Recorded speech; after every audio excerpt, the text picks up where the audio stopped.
sepi, Amara kabur. Amara lari karena kabur dari anak buah Arman. Ya Allah, Amara berhasil kabur dari orang-orang jahat. Lalu Amara berdoa, ya Allah, tolong Amara ya Allah. Lalu anak buah Arman pun pergi.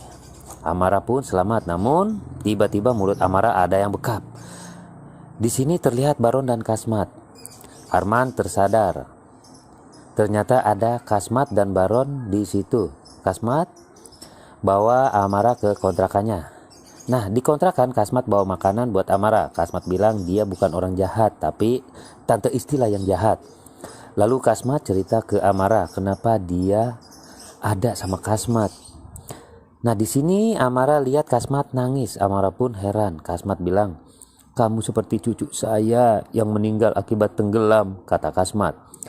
Amara pun menenangkan Kasmat. Lalu Amara bilang mau tinggal sama Kasmat aja. Kasmat pun berpaling, cuan, kata Kasmat. Nah, di sini bunda-bunda, Amara yang antar percaya dan tidak sama Kasmat akhirnya berteman sama Kasmat dan Baron karena Kasmat dan Baron itu orang baik. Amara sedih, tidak bisa sekolah. Kasmat yang lihat Amara sedih pun akan beliin baju sekolah. Tapi Amara, jangan sedih lagi, kata Kasmat. Di sisi lain, Arman istirahat setelah curhat dan sedih sama Kasmat. Nah, di rumah kontrakan itulah Kasmat dan Amara masak makanan buat Kasmat dan Baron. Kasmat kaget sewaktu melihat makanan yang ada di meja. Kasmat senang dan kasih kantong plastik buat Amara. Nah, di situ terlihat tas, sepatu, dan seragam sekolah buat Amara. Lalu Amara bingung. Kenapa? Kata Kasmat. Amara bilang, seragam sekolah aku tidak dijual di pasar, Om. Kasmat lalu kasih uang buat beli seragam di sekolah. Dan Amara pun bilang, seragam sekolah ini aku kasih ke anak-anak jalanan ya, Om.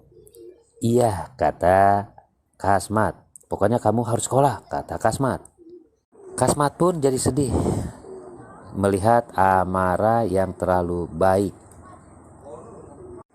Nah, di sini terlihat di rumah Herdi lagi kesal. Herdi bilang ke Wahidah dan suruh Wahidah datang ke rumah Afandi, cari tahu Amara ada atau tidak di rumah Afandi. Karena Amara pergi dari rumah Miranti. Lalu Wahidah pun pergi ke rumah Afandi bertanya. Wahidah pulang dari rumah Afandi. Wahidah bilang, Amara tidak ada di rumah Afandi. Nah, di sisi lain terlihat Afandi tanya ke Pak Dul, Ableh, dan Yanto yang cari Amara. Tapi semuanya geleng kepala, tidak ketemu Pak. Afandi pun kecewa dan sedih. Di sini juga terlihat Afandi bingung.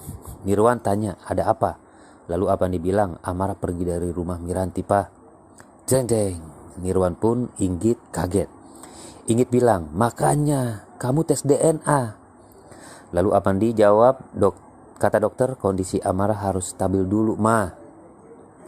Di sisi lain di rumah Miranti, ya Bunda, pagi-pagi Erika mau berangkat sekolah.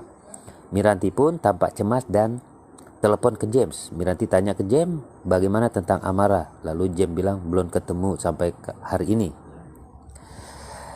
Di kontrakan Kasmat, Amara mau berangkat ke sekolah. Kasmat bilang sama Baron, jangan ngebut-ngebut. Amara harus selamat sampai sekolah. Lalu Amara pun cium tangan Kasmat. Assalamualaikum. Kasmat pun jawab, Waalaikumsalam. Kasmat melihat kepergian Amara dan Baron. Kasmat pun terharu dalam hatinya membatin. Kasihan Amara. Kok mau-maunya aku singkirin Miranti dan Amara? Padahal dia orang baik. Aku telah berdosa, kata Kasmat menyesal.